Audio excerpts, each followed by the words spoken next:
일생 동안 당신이 반드시 읽어야 될 100권의 책 일당 100 곰에서 왕으로 2부 시작하도록 하겠습니다. 자, 이 곰에서 왕으로 국가는 과연 어떻게 탄생을 했는가 이 신화를 통해서 좀 저희가 살펴보고 있고요. 특히 북아메리카 인디언 그분들의 모습들을 보면서 과연 우리의 국가 탄생 전엔 어떤 모습이었을까 뭐 이런 것도 아마 좀 추측을 해보는 그런 책인 것 같습니다. 자, 신화를 살펴보면서 우리 국가는 어떻게 탄생을 했는가. 맨 처음에 이제 대칭성 신화의 시대에서는 이제 인간과 자연이 서로 대칭 관계에 있는 그래서 교환 가능한 이런 상태에 있다가 이제 국가가 탄생하면서 비대칭성이 이제 생겨나고 그렇게 점점 강화돼서 지금 이제 비대칭의 어떤 극단을 달리고 있는 이 상황에서 어쩌면 이를 해결할 수 있는 혹은 이 문제를 좀 줄일 수 있는 방법이 대칭성으로의 어떤 획인 아닐까 이런 생각도 아마 하게 되는 그런 책인 것 같네요. 자, 그래서 이 책의 제목이 이제 곰에서 왕으로지 않습니까? 그러니까 태초에 신은 곰이었다 이렇게 나오죠. 그러니까 실제로 그 1917년에 스위스 알프스 산맥에 아주 높은 험준한 바위산 정상의 동굴에서 네안데르탈인이 사용한 습기하고 곰의 두개골이 발견됐거든요. 근데 그 곰의 두개골에 그 입 쪽에 대퇴골 있죠. 우리 대퇴골, 허벅지 쪽 대퇴골. 이 대퇴골이 딱 그 이게 뭐라고 할까요? 좀 입 쪽으로 해가 맞물려 있고 그 밑에 보면 또 발뼈가 가지런하게 수납돼 있어요. 그러니까 누가 봐도 이게 뭔가 좀 종교적인 느낌. 이 곰의 두개골에 이런 걸 한 거 보니까 뭔가 종교적 의례를 행한 게 아닐까. 곰을 가지고 그리고 또 뭐 여러 가지 크로마뇽이나 동굴 벽화랄까 이런 데 보고 있으면 크다란 곰의 상도 있어요. 곰으로 이제 뭔가 형상화한 어떤 입상 같은 것도 있거든요. 그러니까 곰이라는 게 그림에서 이제 이런 어떤 조소에서 그리고 여러 가지 이런 곰의 뼈와 맞물린 여러 가지 이런 형태들을 보고 있으면 분명히 예전 사람들은 곰과 관련해 가지고 곰을 이제 하나의 어떤 자연의 어떤 지금 요즘 사람들이 생각하는 어떤 좀 초월적인 힘을 가지고 있는 그런 존재로 생각한 거 아닐까 이렇게 보고 있어요. 그리고 실제로 이제 아메리카 인디언 같은 경우 보면 이제 곰의 그 두개골 있지 않습니까? 그게 아주 예쁘게 장식을 하거든요. 행사하고 이럴 때 아주 예쁘게 알록달록하게 획도 칠하고 또 우리 홋카이도 예전 북해도 아이누족이라고 하죠. 일본의 본래 선주민이죠. 그 아이누족 같은 경우는 곰의 넋을 보내는 어떤 의식 제사를 할 때 그 진짜 두개골도 예쁘게 화장한단 말이죠. 그렇게 예쁘게 화장해야지 영혼의 세계로 이렇게 잘 갈 수 있다 이렇게 이제 보는 거죠. 그러니까 결국 이제 곰이라는 게 가장 강력한 동물인 동시에 또 가장 친근하게 이제 우리하고 다 있는 거죠. 아까 말씀드린 대로 인간하고 많이 닮아 있다고 하는 거죠. 길을 따라 이동하고 계곡에서 연어를 잡고 식물 뿌리를 캐서 먹고 뭐 이러니까 뭐 곰과 결혼한 여자 이야기가 캐나다 뭐 아타파스칸족의 신화도 있고 우리나라도 뭐 당군 신화 대표적으로 이렇게 나오는 거죠. 근데 이렇게 인간이 곰으로 변모할 수 있다는 사상들이 많은데 이게 사실 근대에서는 가장 이게 두려운 사고 방법이죠. 이런 것들이 뭐요? 인간이 곰으로 변할 수 있다. 우리 사람들이 제일 싫어하는 게 예전에 우리 한번 그거 했지 않습니까? 그 영화 에어리언이요? 에어리언. 그 에어리언에서 보고 있으면 나중에 그 에어리언 몇이었죠? 그거 보면 인간이 에어리언 모습을 하고 이렇게 막 뭐라고 할까 이게 하이브리드 된 거 있죠.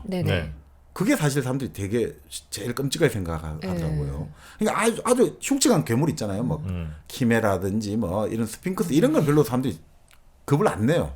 왜냐면 그건 다 짐승들의 모습을 취해가는 괴물이니까. 사람들이 가장 끔찍하게 생각하는 건 사람의 모습하고 뭔가 짐승의 모습이 딱 맞물렸을 때 이게 사람들이 제일 끔찍하게 생각한다고 하죠. 그러니까 그래서 인간이 어쨌든 곰하고 뭔가 바뀔 수 있고 뭔가 될 수 있다는 것들을 근대에서는 결국 이제 용납할 수가 없는 거죠. 우리 휴머니즘 근데 인본주의라고 하지 않습니까? 유발 하라리의 책에서 나오지만 그 인본주의 세 가지 형태 있잖아요. 자유주의적 인본주의, 그다음에 사회주의적 인본주의, 그다음에 진화론적 인본주의. 이 세 형태 다 막론하고 인본주의잖아요. 근데 그 인본주의에서는 이렇게 인간이 짐승이 되고 짐승의 반이 인간이고 이런 사고방식을 용납 못하는 거죠. 왜?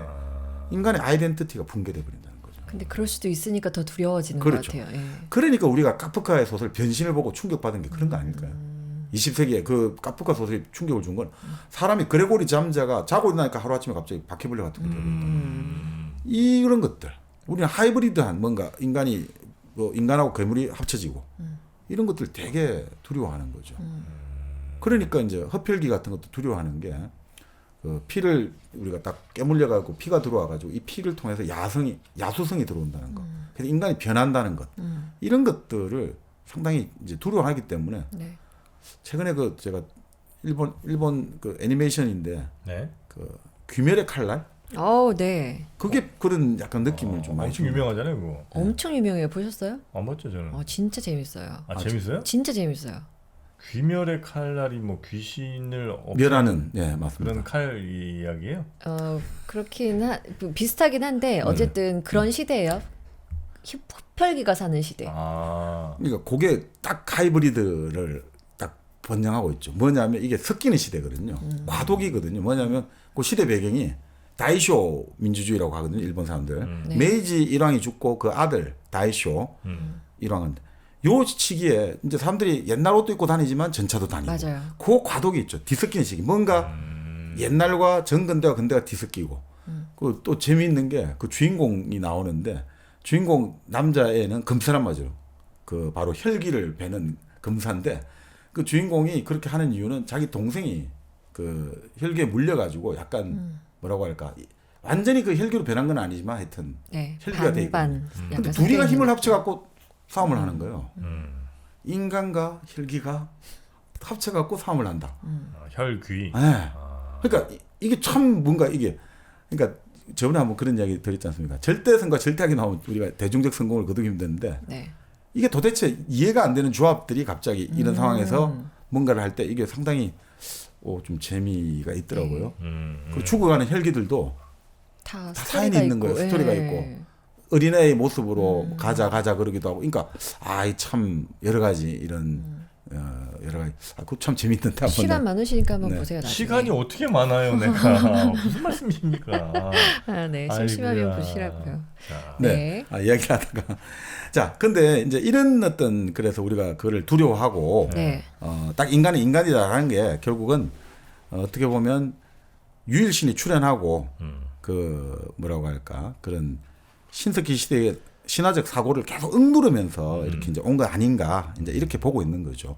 그렇게 이제 이런 것들은 그러니까 인간은 인간이고 동물은 동물이고 인간이 동물보다 위에 있는데 인간이 동물이 될 수 있고 이런 것 자체를 너무너무 싫어하게 계속해서 만들어낸 거죠. 인간이야말로 뭐 종교적으로 치면 그 하나님의 은총을 받아가지고 인간이야말로 하나님과 같이 이성과 사랑의 능력이 있기 때문에 다른 짐승하고 다르다. 네. 이렇게 이제 보는 것들이 계속해서 오게 됐기 때문에 뭐 우리가 이런 뭔가 변화를 한다는 거. 그래서 뭐 서양 사람들이 싫어하는 게 늑대 인간 이런 거 무서워하는 게 뭔가 하여튼 달이 뜨면 뭐 변한다. 변신의 이런 것들을 되게 두렵고 무서워하는 게 좀 있는 그러니까 거죠. 인간이라는 존재가 있는데 인간이랑 동물이 합쳐져서 인간 비슷한 힘을 가지고 있는 동물의 존재가 이렇게 생기면 비대칭성이 완전 무너지면서 이렇게 되니까 그렇죠, 그걸 그렇죠. 두려워하는 걸 수 있죠. 그러니까 비대칭성이 무너진다는 거는 내 정체성이 무너지니까. 근데 사실은 인간은 이런 대칭적 사고를 하는 게 결국 지금 인간을 만든 거거든요. 네. 우리가 상징 사고를 한다고 하잖아요. 네. 예전에 사고를 생각하면 칸막이 사고는 이거잖아요. 꽃은 꽃이고 아름다운 사람은 아름다운 사람이죠. 근데 어떨 때는 어떻게 됩니까? 우리 인간이 상징 사고를 하게 되면서부터 유동적 지성이 나오니까 당신은 장미꽃처럼 아름다운 사람입니다. 장미꽃하고 사물하고 사람하고를 같이 겹쳐버리는 거죠. 그리고 예를 들어 가지고 흰장미 꽃말이 순수거든요. 네. 당신은 흰장미 같은 사람이군요. 그러니까 순수하다는 추상적인 어떤 그 흰장미와 같이 또 겹쳐버린단 말이죠. 네. 추상을 또 추상으로도 할 수 있죠. 네. 그러니까 이게 인간이 그러면서 결국 어떻게 됩니까? 서로 전혀 다른 것과 다른 것을 겹치면서 인간은 은유를 발전시켜 오고 서로 이제 있으면 내가 여기 만약에 칼이다 하면 날카롭다, 뾰족하다, 위험하다 이런 식으로 환유라고 하죠. 옆으로 쭉 이렇게 펼쳐지는 사고 환유적인 것도 또 이렇게 만들어지고 그러니까 인간이라는 게 이 상징적 사고를 하면서 결국은 우리가 과학을 할 수 있게 되고 신화 다 여기서 나온 거거든요. 그게 또 유동적인 사고입니다, 지성입니다. 사기고. 그게 유동이 되는 거죠. 네. 이렇게 계속 흘러가는 거죠. 그러니까 인간의 언어도 그렇고 인간의 의식도 그렇고 인간의 무의식도 전부 그렇게 만들어져 있어요. 인간의 언어라는 게 우리가 흔히 말하는 이제 그 신태그마 그리고 이제 패러다이그마 이렇게 하는데 그게 결국 기본적으로 구문론적 추가하고 비유론적 축이에요. 뭐예요 뭐야. 이게? 네. 뭐 알아들었으면 못 알아. 지금 못 알아들었는데 정프로님 알아들었는지 이렇게 한번 봤는데 모를 다행이다. 때 빨리빨리 얘기하자고 네, 무슨 했잖아요. 말씀하시는 약속했잖아요. 거예요? 아, 네. 그러니까 이제 우리가 예를 들어 비유를 통해서만 사실 다 이야기가 되고 있는 거죠. 네. 일단 우리- 신티그마부터 한번 가볼까요? 신티그마는 이렇게 된 거죠. 구문론적 축이니까 자 밖에서 내가 지금 봤단 말이죠. 저 고개에 사자가 한 마리 숨어 있다. 네. 근데 그거를 분명히 이제 내가 가서 봤단 말이죠. 물리적 현실로서. 근데 사람들에게 전달할 때 언어를 통해 갖고 저 고개에 사자가 숨어 있다. 이 언어를 통해 갖고 정확히 밖의 현실을 그대로 재현할 수 있죠. 그게 이제 말하는 구문론적 축이에요. 구문론. 문론적 문장을 구성하는 거, 구조를 만드는 거. 구문론적 예. 축. 예. 네. 그리고 이제 패러다이그마 하는데 네. 이거는 이제 비유론적 축인데 네. 그러니까 우리가 쓰는 말은 대부분 좀 비유잖아요, 사실은. 그러니까 예를 들어 가지고 아까 말할 때 저 사람 힘이 세다라고 할 때 힘이란 말이 그거 할 때 처음 말할 때 힘들 거잖아요. 그럼 어떻습니까? 사자처럼 세다라고 하든지. 저 사람 사자 같은 사람이야. 저 사람 치타 같은 사람이야. 빠르다. 저 사람 거북이 같은 사람이야. 이런 식으로 우리의 일상 언어는 거의 대부분이 다 비유거든요. 네. 그러니까 그 언어 자체도 그런 식으로 바로 상징 사고를 가지고 서로 유동적으로 이거 구성되어 있는 거죠. 네. 저 남자는 신이야. 네, 저 그런 남자는 식으로. 신이야. 장군감이야. 그런 식으로. 그리고 의식도 마찬가지고 무의식도 마찬가지고 뭐 하여튼 그런 식으로 다 이게 된 게 결국은 이런 유동적 지성에 의해 가지고 가능해졌다. 그래서 이제 이런 것들이 출현해 가지고 우리가 신화적 사고도 만들게 되었습니다만 문제는 마찬가지로 사고가 사고 자체를 의식한다는 거죠. 네. 우리가 생각하면서 생각 자체를 의식하잖아요. 내가 이렇게 생각하는 건 뭘까? 생각하는 이것은 어디서 나왔을까? 그래서 이거 자체가 내가 지금 생각하면서 이 생각하는 것을 초월하는 뭔가가 있다고 생각이 되겠죠. 네. 근데 눈앞에는 안 보이잖아요. 그럼 뭐가 나오겠습니까? 내가 지금 생각하게 만드는 이것. 그러니까 내가 지금 이 사람은 뭐 비둘기 같은 사람이야. 이 사람은 뱀 같은 사람이야. 라고 생각하는데 이렇게 이제 우리가 그 신화적 사고 네. 이렇게 생각하는데 또 반면에 뭐가 나오느냐. 생각하는 것을 생각한단 말이죠. 생각의 생각. 이렇게 생각하는 나는 뭘까? 이렇게 생각하게 만드는 생각은 뭘까? 라고 생각 자체를 생각하게 되잖아요. 네. 네. 근데 그 생각은 모습이 보이지가 않잖아요. 네. 들리지가 않잖아요. 네. 그럴 때 하나의 개념이 바로 유일신 개념으로 나타났다는 거예요. 그 개념이. 우리가 이런 유동적 사고가 나타나면서 상징 사고도 하나 나타나게 되고 신에 대한 사고도 나타났다는 거죠. 네. 그래서 상징 사고는 이렇게 신화적으로 가게 되고 신에 대한 사고가 이제 유일신 사고하고 딱 맞물리면서 이제 어떻게 됩니까? 이게 뭔가 우리를 초월하는 무엇이 있다. 강력한 힘이 있고 이 모든 것을 넘어서는 힘이 있다. 네. 이것은 무시무시한 우리가 감히 다가갈 수 없는 저 까마득히 먼 곳에 있는 우리가 완전 비대칭적인 뭔가 있다. 그 개념하고 그 이제 그래서 신 개념, 유일신 개념 나온 거하고 네. 왕 개념하고 같이 온 거예요. 그것이 결국은 어떠냐? 그게 바로 온 게 아니라 그 사람의 대리인, 아들, 천자, 천손 이게 바로 왕인 거죠. 그 힘을 내가 받았다. 하늘의 힘을. 그래서 항상 그러잖아. 하늘이 나에게 뭔가 사명을 부여했다. 네네. 현대 정치도 마찬가지잖아. 천운이다. 하늘의 뜻이다. 맨날 하는 게 지금 바로 그 민심은 천심입니다. 민심은 천심이다. 네. 그래서 결국 하늘의 힘을 받는다는 거죠. 그렇죠. 그래서 그게 바로 이 사고가 이 유동적 지성이 나오면서 상징 사고도 나오고 바로 유일신 사고로도 이어진다는 거죠. 그래서 그 제1차 형이상학혁명은 바로 그 상징 사고가 쭉 오고 있는 것들을 바로 그 유일신 딱 생각이 되면서 이제 이게 종교의 유일신 종교의 출현과 국가의 출현이 딱 맞물리면서 왕하고 같이 나왔다는 거죠.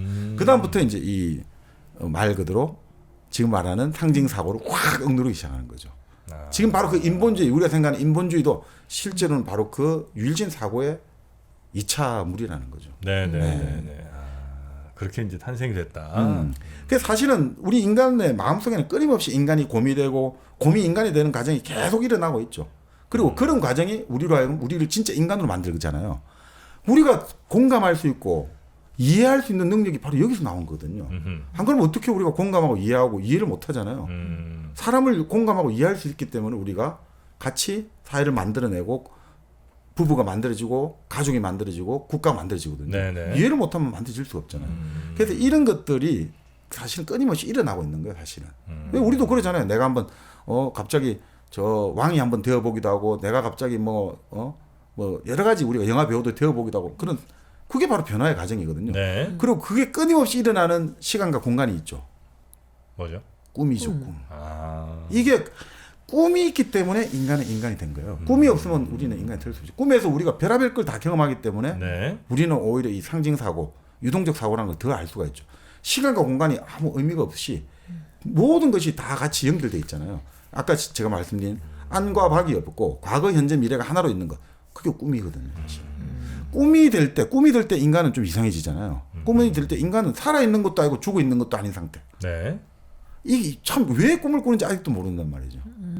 여러 가지 뭐 내 어떤 활동을 뭐 기억을 처리하기 위한 과정이다 뭐 하지만 아직도 잘 몰라요. 그 꿈을 꾸고 있을 때 꿈을 아니면 꾸지 않을 때 인간은 과연 어떤 의식 상태인가? 그것도 잘 몰라요 사실은. 그럼 이게 마취인가? 아니 완전히 죽어 있는 건가? 그것도 아니고 이거 참 이게 그러니까 여전히 꿈은 해석을 요구하고 있는 거죠. 근데 여기서는 어떻든 바로 인간이 곰이 되고 뭐 곰이 인간이 되고 하는 과정들 이런 것들이 결국은 사실은 인간답게 만든 원초적인 그 시작이다 이렇게 이제 볼 수 있는 거죠. 네네. 그렇기 때문에 인간은 숲의 동물을 사냥하잖아요. 사냥하면서 당연히 사냥할 때는 죽고 죽이는 싸움이죠. 곰한테 한번 앞발 잘못 맞으면 그냥 사람 날아가 버리거든요. 네. 곰이 한번 예쁘다고 쓰다듬으면 많이 죽잖아요. 그냥 인간이 그냥 다 벗겨져요. 우리 가지고 네. 그 정도인데 그렇지만 예전에 그 사람들이 볼 때는 신화의 세계 사람들이 볼 때는 표층적으로는 그렇지만 표면적으로 그렇지만 심층적으로는 곰이 우리한테 와가지고 야 우리가 같이 놀자 하고 나에게 이제 네. 그 가족과 그 고기를 주기 위해서 온 거나 이래 보는 거죠. 그래서 우리는 그렇게 해가지고 우리는 정중하게 얘를 받아들여 가지고 그 다음에 이제 우리는 얘를 잘 그래서 이렇게 보는 거예요. 곰을 딱 죽였지 않습니까? 네. 곰을 해체할 때 이제 이렇게 보는 거죠. 아까 말한 옷을 입고 있다 했잖아요. 네. 그래서 곰의 가슴 부분에 우리가 심장에 영혼이 있다고 하잖아요.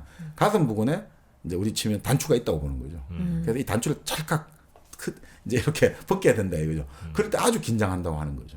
그러니까 곰을 그만큼 이제 우리 정성 들여서 자 본래 곰은 사람이니까 이제 이걸 우리가 벗겨내야 되니까 네. 자 옷을 외투를 벗겨줘 갖고 사람의 영혼을 돌려보내줘야 되니까 이때 정말 우리가 부정을 타면 안 된다. 이렇게 이제 했다는 거죠. 네. 자, 그래서 보고 있으면 어떻습니까?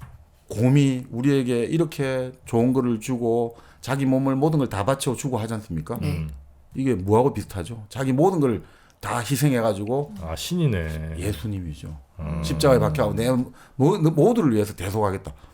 바로 이런 거란 말이죠. 예전엔 신이었다는 게 이런 해석을 하는 거예요. 내 모든 거를 다 나눠주고 다 그 가져가라. 털가죽도 가져가고 나 모든 살도 가져가고 다 해서 잘 먹고 살고 그렇게 하고 내 넋을 잘 보내다오. 신 아니냐 이거죠. 네. 그래서 항상 이렇게 할 때 결투의 매너가 필요하단 말이죠. 네. 그래서 예전에 전 근대사에서는 동서양 어디를 막론하고 사냥하러 갈 때 이제 문화를 버리고 간단 말이죠. 자연 깊숙이 들어가야 되는 거예요. 네. 그러니까 인간의 문화를 쓰고 가면 안 되는 거죠. 아, 사냥하러 갈 사냥하러 때는- 들어갈 때 산에 깊은 산에 들어간다. 자연에 들어가거든요. 이제 네. 자연의 논리에 따라야 되는 거죠. 예. 네. 그럼 자연의 논리에 따라가야 되니까 어떻게 해야 되느냐? 말을 있잖아요. 일반 문화 사에서 쓰는 말을 쓰면 안 되는 거예요. 사에서 쓰는 말을 하면 안 되는 거죠. 무슨 말이냐면 냄비는 냄비라고 부르면 안 되는 거예요. 냄비는 깨진 조각. 밥 공기는 둥그란 것. 사냥하러 갈 때는 사냥할 때 총은 흰학, 화약은 검은 밀가루. 이렇게 이제 일반 사회의 언어 논리를 버려야 되는 거예요. 그러니까 이 자연에서 쓰는 말을 써야 된다는 거죠. 그러니까 그렇게 예의를 지켜야 되는 거예요. 이제 여기는 자연의 품에 내가 들어와 가지고 자연에서 선물을 받아가야 되니까 내가 사람들하고 쓰는 말을 쓰면 안 된다는 거예요. 그래서 항상 다르게 써야 된다는 거죠. 이게 이제 인디언들 얘기인가요? 예. 근데 아니 이게 보통은 요거는 인디안 이야기인데 네, 아마 기본적으로 우리도 예전에 예, 그랬을 대충 것이다라고 다 옛날에. 추정한다는 거죠. 네. 요거는 시베리아 사냥꾼이 이렇게 아, 쓰는데 시베리아 사냥꾼들. 그러니까 거기 결국 이 시베리아 사냥꾼의 풍습에서 다 인디안들도 가니까 사냥할 때는 근데 우리도 그렇죠. 우리도 아까 뭐 또 우리 신만이 말씀드렸습니다만 신만이가 사물 캐러 갈 때 어떻습니까? 말을 그렇게 일반적으로 쓰는 말을 안 하고 바꿔 쓰잖아요. 맞아요. 네, 말을 바꿔 씁니다. 아 그러네. 항상 그렇습니다. 내가 이 지금 세속의 영역이 아니라 새로운 영역에 들어갈 때는 지금까지 쓰던 말을 그대로 그 뜻으로 쓰면 안 돼요. 그렇게 바꿔야 돼요. 그래서 내 스스로를 무장을 새로 해야 되는 거예요. 정신 무장을. 자, 그렇게 이제 일상생활에서 우리가 밥 쓰고 밥그릇 쓰고 이래버리면 이게 딱 언어와 사물이 밀착돼 버린단 말이죠. 그 언어와 사물이 투명해지거든요. 그러면 안 된다 이거죠. 그러니까 이 자연 세계에 들어가서는 기존에 쓰는 언어가 불투명해져야 되거든요. 그러니까 아니요 전혀 엉뚱한 걸 쓰는 거예요. 엉뚱하게. 자 그렇게 해가지고 결국 이제 이 내가 왜 그렇게 말을 쓰느냐. 여기는 나는 지금 자연의 세계에 들어왔다. 이렇게 하는 거죠. 그래서 곰을 그냥 겨울잠 자고 있을 때 그냥 죽이면 안 되고 곰을 깨워서 했다고 하죠. 결투를 해야 되는 거죠. 이건 결투라는 거죠. 그 비겁한 행동이군요. 예. 만약에 자는 곰을 우리가 공격해서 죽인다는 건 네. 우리한테는 매우 안전한 일이라 대단히 그랬을 것 같은데 네. 그러지 않고 오히려 깨워서 정정당당한 대결을 하고 네. 그리고 나서 이제 그 시체에 대해서는 또 이렇게 최대한 예를 갖추고 네. 이런 식으로 갔어야 되는군요. 그러니까 이 결투라는 것들에 대한 이제 습관, 관습이라고 해야 될까? 이게 남아 있는 게 사실 스페인의 투라고 봐요. 왜냐하면 스페인이 9개 동굴 유적이 가장 많이 남아 있잖아요. 이베리아 반도에. 거기서 투가 왜 발달했는가를 좀 이제 그렇게 볼 수 있거든요.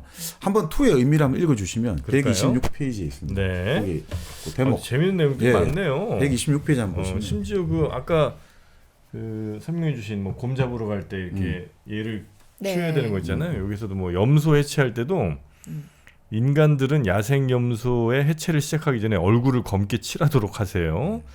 혀와 폐와 심장 위에는 특별히 고른 깃털을 얹어야 되고요. 또 뼈와 내장은 조심스럽게 모아서 물속에 가라앉히세요. 뭐 이런 등등의 아주 세세한 룰들이 좀 있는 것 같습니다. 네. 자 그리고 이번에는 126페이지 예, 투. 예, 그 투. 인류학적인 아주 재미있는 글입니다. 네, 이 투와 관련된 아주 흥미로운 글 좀 읽어드리겠습니다. 연속적인 파세, 그러니까 투사가 소를 이리저리 움직이게 하는 행위에 있어서 일종의 친밀한 춤으로 맺어진 인간과 동물의 근친관계, 왕복운동의 리듬, 즉 성교를 할 때의 움직임처럼 교대로 이루어지는 접근과 이탈의 연속, 일종의 삽입이라고 해야 할 최후의 일격, 그러니까 정해져 있는 표현에 의하면 검은 손가락이 젖을 때까지 상처에 꽂혀 있는 것이 바람직하다. 이렇게 이제 아마 표현을 하는 모양입니다. 이것에 의해 이 사랑이 퍼레이드의 종막, 즉 마지막이라는 거죠. 이 충족을 향한 그 긴장의 고조 이후 절정에 달하고 절정에 달할 때 손은 꼼짝도 안 하고 있는 인간의 배를 뿔로 문지르며 붉은 천 속으로 빨려 들어간다는 거죠. 마지막으로 두 연기자의 분리, 친밀한 접촉 후의 헤어짐, 위축, 분열로 이루어진다. 그러니까 이게 투사가 소와 네. 이제 밀당을 하잖아요. 네. 그래서 뭐 천 같은 걸 네, 막 네. 흔들면서 소가 이렇게 싹 지나가게 하고 나는 이제 딱 멋지게 서서 이렇게 약간 좀 섹시한 포즈를 네. 짓고 있고 네. 계속 이제 왔다 갔다 하면서 소와 밀당 비슷하게 하는 이게 이제 따져보면 마치 그 성교 장면을 이제 그렇게 보고 있어요. 상상할 수 있게 만드는 그러다 이제 마지막 일격. 최후의 일격으로 소 등에 칼을 딱 꽂을 때 이게 이제 마지막 성교의 장면과 같은 그런 네. 비주얼을 이제 우리한테 선사한다는 거군요. 근데 그게 결국 뭐냐면 이런 거죠. 결국 이 순수한 상태에서는 모든 싸움이 바로 그렇게 결투를 통해서 정화되어 간다는 거예요. 그러니까 정당해야 된다는 거죠. 투 같은 경우도 바로 그런 식으로 네. 결국 뭐 남녀에 비유했습니다만 근데 사실 그것도 결투란 말이죠. 결투를 하니까 이 결투에서는 어떻게 해야 되느냐. 결투를 해야만 그것들은 정화되어 간다는 거죠. 결국 그것은 바로 이 단순한 그것이 싸움이고 단순한 그것이 죽고 죽임의 행위가 아니라 그걸 통해서 결국은 우리는 여기서 뭐 예를 들어 갖고 소와 고기와 뭐 여러 가지 이걸 얻고 그리고 당신의 넋은 우리가 지금까지 이렇게 결투를 통해서 충분히 우리가 대우를 했으니까 당신의 넋은 이제 잘 보살펴서 이제 보내드렸습니다. 이렇기 때문에 이제 이 투랄까 이런 것들이 이베리아 반도에서 이렇게 하는 것들도 물론 이제 요즘 뭐 여러 가지 동물권의 입장에서는 있습니다만 근데 크게 좀 문명사적으로 보면 이런 게 좀 갈려 있을 수 있다는 거죠. 이게 동물을 한 인간 입장에서 최대한 존중할 수 있는 최대의 방법을 표현해 준 것 같아요. 네. 물론 이제 지금은 뭐 유희 쪽으로 이렇게 많이 좀 흘러가긴 했습니다만 원래 이제 기원을 살펴보면 그 소 나를 향해 달려드는 그 소에 대한 그 결투 그리고 최후의 일격 그 이후에 또 존중 뭐 이런 것들이 이제 전체 한 세트로 이루어진 게 이제 투인데 지금은 좀 너무 이렇게 소피에서 도망다니는 사람이라든지 뭐 이런 네, 것만 이제 우리가 그렇습니다. 즐겁게 좀 보려고 네, 하는데 네, 원래의 뜻은 그런 게 아니라는 거죠. 근데 그 소랑 결투를 할 때 결국 목적은 이 소를 먹기 위한 거잖아요. 소를 먹기 위함이다. 어때요? 아니 뭐 예를 들어 가지고 이제 소라는 것도 아주 큰 동물이거든요. 본래 소도 보통 맹수가 없는 상태에서 보면 가장 힘이 센 동물이 소거든요. 가장 어떻게 보면 사납기도 하고. 네. 네. 그러니까 실제로는 이제 아까 우리가 그 곰을 왜 이제 시베리아나 여러 가지 인디안 쪽에서 최고로 치냐면 숲의 왕이라서 그렇거든요. 네. 네. 근데 이제 숲이 없는 지역에서는 사실 만약 동물로 치자면 소예요? 소죠. 그런 일반적인 어떤 농경지대에서 보면 네. 소가 엄청나게 힘센 거죠. 그래서 카우보이. 그러니까 저도 뭐 그의 생각이 좀 났는데 그게 뭐 물론 정확히 그건지 모르겠으나 카우보이가 소를 길들일 때도 보면 약간 그 결투하듯이 그죠? 네. 아, 네. 이렇게 매달려서 타는 거. 예, 그 네. 굉장히 리드미컬한 네, 네, 움직임에 네. 마지막까지 이렇게 하다가 이제 한쪽이 이제 길들여지기도 하고 네. 그 투를 약간 좀 섹시하다라고 생각하시는 분들이 많은 게 그 이유가 또 다 있는 거네요. 그러니까 어떻게 보면 네. 이제 우리가 카우보이 이렇게 목동이라 번역하고 보이를 쓰잖아요. 근데 이때 보이가 단순한 소년이 아니라 일종의 어떻게 보면 우리가 하나의 어떤 어린이가 청소년이 성년이 될 때 일종의 통과 의례, 입사식이라고 하죠. 그걸 거칠 때 그 카우보이 같은 아주 큰 힘을 다루는 것들 이런 거가 좀 연결되는 거 아닌가. 보이라는 거는 단순하게 어린애가 아니라 결국 그 과정을 통해서 그 힘을 이제 접해가지고 그 힘을 다룰 수 있을 때 이제 결국은 하나의 어떤 그게 되는 거겠죠. 네, 네. 성년으로 되겠죠. 자, 그런데 바로 이런 식의 문화들이 결국 결투를 한다. 여러 가지 이런 문화들이 실제로 뭐 어떻게 보면 가장 이 결투에 대해서 의미를 크게 부여한 사람이 알베르 까미죠. 그 까미 같은 경우가 2차 세계대전이 있고 나서 이제 그 흔히 말하는 나치에 부역했던 친독 부역자들을 이제 재판할 때 처음에 까미가 무조건 이거 엄격하게 처벌해야 된다 했다가 며칠 뒤에 입장을 바꿨거든요. 여러 가지 고민 끝에 바꿨는데 근데 그때 까미가 고민했던 거는 그거예요. 근데 이 재판은 1대1이 아니다는 거예요. 결투가 아니라는 거예요. 이거 뭐지? 국가 권력이 일방적으로 이제 부역자들 끌고 와가지고 일방적으로 정의의 이름으로 단죄를 하고 있다는 거예요. 이거는 말 그대로 정당 이제 뭐라고 할까 까미 논리 보면 이거는 정의롭지가 않다 이거죠. 까미는 왜 레지스탕스 활동에 뛰어들었냐면 자기가 쭉 이제 뭐 보낸 그 독일인에게 보낸 편지였나 정확히 기억이 안 납니다만 그게 나와요. 자, 당신들이 와가지고 우리를 이제 공격을 하고 우리를 죄 없는 우리를 학살하고 그렇기 때문에 나는 이제 당신들에 대항해서 당신들에게 맞서서 그러니까 당신들을 죽일 권리가 있다고 본 거예요. 당신들이 이미 먼저 그걸 왔고 그래서 우리는 이제 내가 그것들에 대해서 정당하게 네. 내가 결투를 하고 할 권리가 있다고 본 거거든요. 침략에 대한 대응으로. 그래서 네. 그 논리가 결국은 이방인이에요, 사실은. 그 이방인이 그 논리. 그래서 그 이방인을 쓰고 나서 이 사람이 그 레지스탕스 활동에 뛰어든 거예요. 자기가 그 논리가 이제 완성이 된 거예요. 이방인에. 왜 내가 고민할 거 아닙니까? 내가 그래도 네. 공부를 하고 생각을 하는 사람인데 아니 그래 우리가 물론 이제 침략을 당했고 우리의 프랑스 국민이 죽어가지만 그런데 내가 그렇다고 개별금 독일 사람을 내가 죽이는데 독일 군인을 죽이고 이게 과연 정당한 것인가? 맞았다고 내가 또 때리는 게 과연 이게 정당한 내 행동인가? 네. 이 보복이 과연 뭘로 정당화 될 수 있는가? 이거를 이 사람이 연구한 거예요, 사실은 그 책에 보면. 그래서 나오잖아요. 그 알제리 사람하고 싸움을 처음 했는데 그 사람들이 멀리 들고 왔을 때는 우리가 피하고 총을 들고 왔을 때는 또 숫자가 이렇고 다 그 따진단 말이죠. 이 조건을 어떻게 하면 정의롭게 맞을까? 뭐 이렇게 해가지고 결국 나오는 거거든요. 네, 네. 그러니까 그런 것들이 좀 깔려 있는 것 같아요. 결투를 통해서 결국 사람은 이게 정화되어 가고 이 폭력이 정화되고 이 사회의 혼란과 무질서가 정화되지 정당하지 않은 방법으로 하는 것들은 네. 기본적으로 사람들이 아주 싫어하고 본능적으로 혐오하게 되는 거죠. 그러니까 이게 뭐 곰이든 뭐 큰 네. 소가 됐든 물론 이제 우리가 사냥을 해야 되는 이유가 뭐 우리가 또 먹고 살아야 되는 생존의 문제도 당연히 있는 것이지만 그 과정에서 우리의 행동을 즉 자연에서는 서로 대등한 뭐 곰과 나 혹은 네. 소와 나의 결투를 통해서 네. 그 싸움을 정당화하는 그렇죠. 거고 그 사냥을 네, 네, 정당화하는 것이고 대신 그 마치 서부 활극에서 등에다가 총을 쏘면 안 되는 것처럼 그런 거죠. 맞습니다. 마치 이 곰이나 소에게도 똑같은 룰을 통해서 룰대로 우리가 싸워야 우리는 이제 정당성을 얻는 것이지. 자칫 그냥 우리 먹겠다고 배고프다고 그냥 옆에서 독침 쏜다든지 이런 거는 절대 용서받을 수 없는 행위인 거군요. 네. 그러니까 어떻든 이 곰에 대해서는 어떻든 전 세계 어디를 가도 유독 총을 사용하지 말라는 금기가 많았대요. 곰에 대해서요? 곰에 대해서는 묘한 그 사람들의 그 태고 쪽부터 내려오는 그런 무의식적인 뭐가 있나 가죽이 흠집나서 그런 거 아니에요? 그럴 수도 있고 그럴 수도 있고. 아 근데 곰 가지고 뭐 통으로 쓸 일이 있나? 그래도 벗기여가지고 이렇게 밑에 깔아놨을 것 같아. 그럴 수도 있죠. 자 결국 이제 근데 인간이 아까 말씀드린 이제 압도적인 특히 금속으로 주목을 해요. 칼이랄까. 그러니까 결국 그것도 재밌잖아요. 금속도 유동적인 거거든요. 자 돌이랄까 이런 데 박혀 있잖아요. 그걸 샘물을 만들어 가지고 그 샘물을 녹인 게 금이 되는 거잖아요. 칼이 되잖아요. 이게 우리 유동적 지성이 출현한 것처럼 금속이란 것도 유동적인 뭔가가 딱 굳어져 가지고 폭력이 된 거거든요. 자 그래서 이런 것들이 나오면서 이제 자연의 어마어마한 비대칭 상황이 초래된 거죠.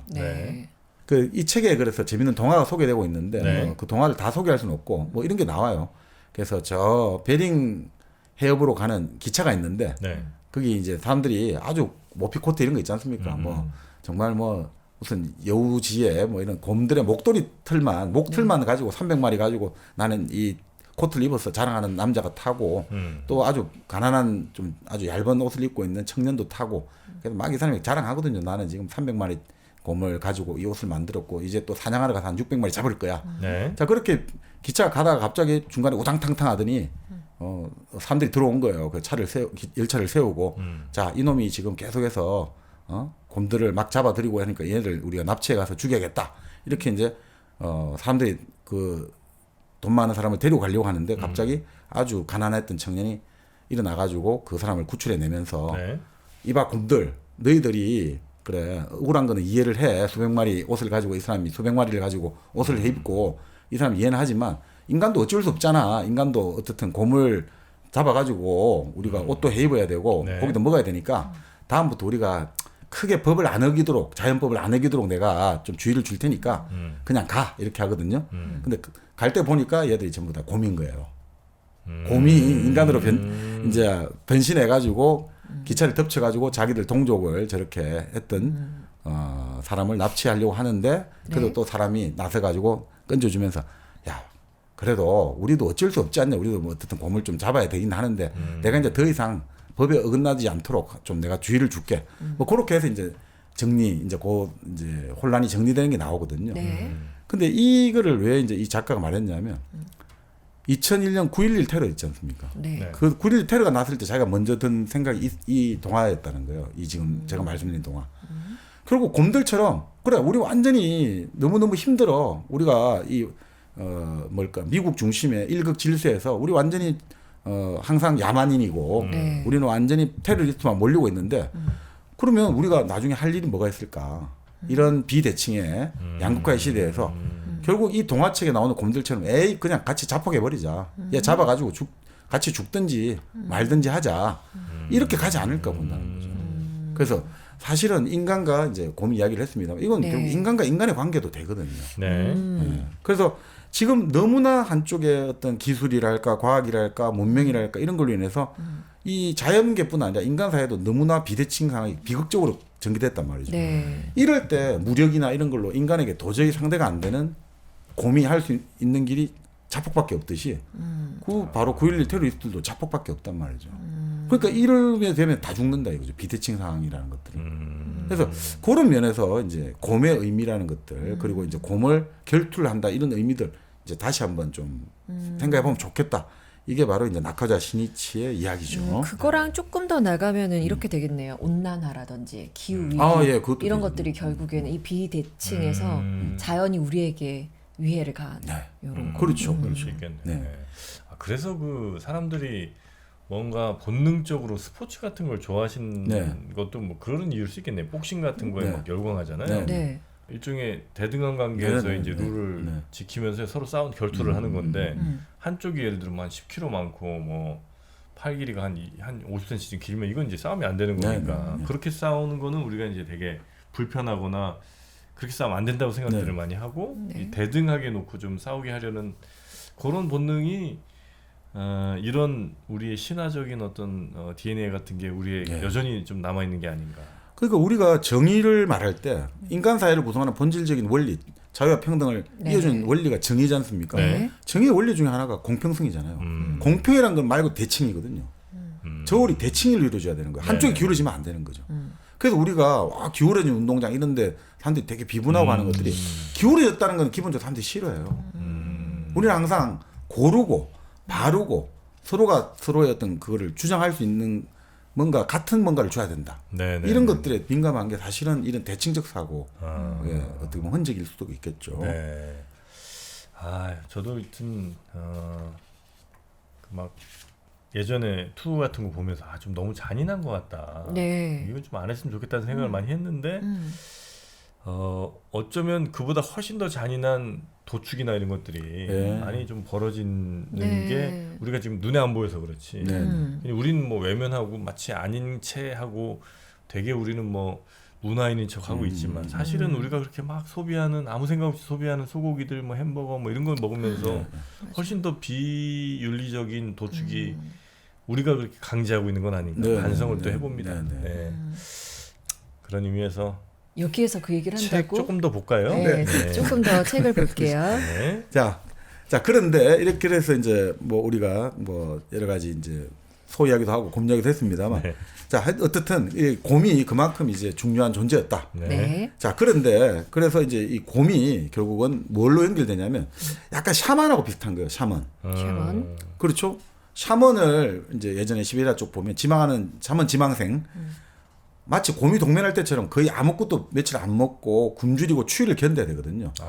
결국 인간이 가장 힘든 게 굶주리고 추위지 않습니까? 네. 네. 그거를 견뎌야 된단 말이죠. 그렇게 그리고 잠도 못 자고 비몽사몽한 상태에서 뭔가 자기를 도와줄 정령을 기다린단 말이죠. 네. 그리고 실제 곰에 태가지고 옷을 입고 뭐 하기도 해요. 맞아. 샤먼들 그렇게 많이 하잖아요. 시베리아 보면. 그러네요. 네. 결국 뭐냐면 이 자연의 힘의 원천과 직접 접촉하고 싶은 거죠. 곰에 태가지고 있고. 그래서 이런 능력을 보여주기 위해서 금속이 사용된다는 거죠. 우리 지난번에 파묘할 때 방울 짤랑짤랑하고 네. 왜 칼들 쓰고 하는데 이 여기서 이렇게 보고 있어요. 금속이 왜 사용되느냐? 금속이 큰 소리로 짤랑짤랑 거리잖아요. 그리고 거울처럼 빛을 반사하지 않습니까? 그럴 때 마치 이렇게 보면 그 빛이 춤추고 있는 샤먼의 몸에서 나온 것처럼 느껴진대요. 그럼 이런 생각이 발전하면 어떤 관념이냐? 샤먼은 인간하고 다르다는 거죠. 이 몸은 금속으로 되어 있다 이거죠. 그래서 열에도 추위에도 끄떡없다 이런 식으로까지 막 사람들이 의미를 부여하기 시작하는 거예요. 그래서 샤먼은 우리하고 달라라고 하는 거죠. 그리고 실제 이제 샤먼이 어떤 의식의 어떤 전성 상태라고 하죠. 트랜스 상태, 네. 의식이 바뀔 때 이런 거단 말이죠. 우리가 잠도 막 못 자고 밥도 못 먹고 막 춥고 이러다 보면 의식 상태가 변화가 일어날 수밖에 없잖아요. 그럴 때 옛날에 보이지 않았던 세계가 보이겠죠. 뭐 환각일 수도 있고 환청일 수도 있고. 자, 그런데 그 의식 속에서 보통은 이렇게 한다고 하죠. 지하 세계로 계속 떨어진다고 하는 거죠. 끝없는 막 뭐 밑이 안 보이는 무저경의 어떤 세계로 떨어지는데 그렇게 떨어지면 마치 곰처럼 생긴 무서운 괴물이 나타난다는 거죠. 그래서 자기를 잡아가지고 막 토막을 내고 그 토막친 몸을 자기 막 소치나 냄비 속에 던져 넣어갖고 끓인다는 거예요. 네. 그렇게 해가지고 막 자기가 녹아 있을 거 아닙니까? 그럼 녹은 새처럼 된 자기 몸을 끄집어내갖고 대장간에 모로 네. 얹어갖고 네. 망치로 팡팡팡 두들긴단 말이죠. 네. 그렇게 해가 막 하다 보면 이제 자기가 의식이 깨어나지 않습니까? 샤먼이. 그때 샤먼은 나는 이제 내 몸은 이제 빛나는 금속의 몸으로 개조화되었다. 담금질이 거쳐서. 네. 그래서 괴물이 이제 의식 속 그 여서 의식 속에서 이렇게 말한 거죠. 너는 이제 의젓한 샤먼이다라고 말하고 사라진다. 이게 보통 이제 시베리아 샤먼들의 샤먼 탄생기란 거죠. 그럼 뭐냐? 그래서 그 다음부터 어떤다? 샤먼은 보통 사람이 들어갈 수 없는 영역에도 나는 이제 간단히 들어갈 수 있다. 내 몸은 금속으로 되어 있습니다. 자, 그러니까 이게 결국 그런 거 아니냐 이거. 우리가 자 금속 담금질을 하고 막 여러 가지 이제 뭐 이렇게 뭡니까 두드리고 하면서 높은 에너지가 가해지면서 뭐라고 할까? 사실 유동체가 되게 흘러가는 거잖아요. 금속이란 게. 그게 돼가지고 자유로운 형태로 변형이 되잖아요. 뭐 방울도 만들 수 있고 칼도 만들 수 있고. 그러니까 사실은 이제 샤먼이라는 게 그렇게 다양한 형태로 변형될 수 있다는 거죠. 다른 지역에서는 시베리아나 코카스 이런 데는 샤먼을 대장장이로 부른다는 거예요. 자기를 두드려갖고 다양한 모습으로 변할 수 있다는 의미에서. 자, 그러면 근데 바로 이렇기 때문에 바로 샤먼이 이런 힘을 가지게 됐잖아요. 이제 자연의 힘의 비밀에 들어가 가지고 이 힘을 가지게 됐잖아요. 내가 이제 막 뭐 안 보이던 세계도 볼 수 있고 네. 나는 이제 굶주림과 추위 이런 것들 뭔가 이렇게 되니까 이 대칭적 관계가 이제 심각한 위기가 발생하는 거죠. 대칭적 관계. 이 금속을 두드리고 그다음 샤먼이 이렇게 나는 이제 자연의 힘에 접촉해서 그 힘의 비밀을 안다. 네. 그리고 이제 바로 금속 대장장에다 칼이 나오잖아요. 네. 칼이 나오니까 지금까지 짐승하고 그래도 돌 촉을 가지고 싸움하고 이런 거에서 칼이라는 건 완전히 차원이 다른 무기가 돼버렸거든요. 비대칭 무기죠. 그렇죠. 그러니까 이제 본격적으로 인간은 자연을 파괴하기 시작하는 거죠. 이제 비대칭 관계로 접어 들어가는 거죠. 네. 그러니까 샤먼이 결국은 자연의 힘의 비밀을 알고 있잖아요. 그래서 샤먼은 항상 사람들의 생활로부터 세속 생활로부터는 좀 떨어져 있어야 되는 거죠. 분명히 아까 말씀드렸지 않습니까? 일상생활은 항상 문명의 원리에 의해서 가야 되는데 샤먼은 자연의 힘을 알고 있으니까 이 사람이 일상생활에서 들어오면 이 사회가 어떻게 되겠습니까? 비대칭이 발생하겠죠. 네. 그래서 그 샤먼이 내가 힘을 알고 있는데 내가 정치까지 들어와서 왕이 돼버리면 어떻게 됩니까? 그게 초기 국가의 우리 당군 황금할 때 초기 재정일치잖아요. 이게 바로 또 국가하고 같이 가는 거예요. 왕이 사실은 샤먼의 형태로 들어왔던 거예요. 샤먼은 샤먼으로 있어야 돼요. 그래서 사람들이 아프고 힘들고 위로를 해줘야 되는데 샤먼이 인간의 이성이 지배하는 세속생활의 세계에 들어오면 이게 엉망진창이 돼버리는 거죠. 인간 사회가 위기가 처해지는 거죠. 그래서 국가가 발생한 거예요, 이게 사실. 샤먼이 샤먼으로서 남지 않고 네. 그가 가진 비대칭성 어떤 권력을 통해서 네. 이제 사람들 세계를 다스리려고 하는 그렇습니다. 그 과정이 결국 이제 재정일치 초기 네, 국가 네, 형태고 네. 이렇게 이제 국가가 탄생한 거군요. 네. 그래서 이게 결국 종교의 한 형태를 볼 수 있지 않습니까? 네. 이게 종교가 국가에 이렇게 권력이 들어와 가지고 이게 어마어마하게 이제 그러면 비대칭을 발생시켜 버린 거예요. 신이 있듯이 왕이 생겨나거든요. 네. 그러니까 이게 결국 어떻습니까? 아까 말씀드린 국가로 발전 안 하는 사회, 국가에 대항하는 사회는 이게 위험한 걸 아는 거죠. 이게 만약 샤먼을 사회 중심으로 들어오는 순간 우리 사회는 망가져 버리는 거예요. 계급이 발생해 버리고 대칭이 깨져 버리니까. 그를 못 들어오게 해요? 그래서 항상 주변 정도 있게 하는 거예요. 주변. 아니면 특정한 시간에만 있게 하는 거예요. 샤먼을? 겨울철. 겨울철에 활동하시오. 국가의 위기 상황에 활동하시오. 요럴 때만 하고 평소에는 그렇게 절대 지도자 하시면 안 됩니다.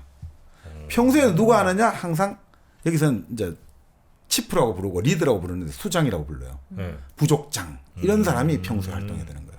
이 사람은 절대로 샤먼이랄까 전사, 싸움 잘하고 이런 사람이 되면 안 돼요. 샤먼이나 전사 있죠. 전사라는 건 전쟁터가 얼마나 힘과 에너지가 넘치고 막 죽고 죽이는 순간 아닙니까? 그러니까 보통 사람이 상상할 수 없는 여러 가지 능력을 갖고 있어야 되거든요. 샤먼하고 비슷하단 말이에요.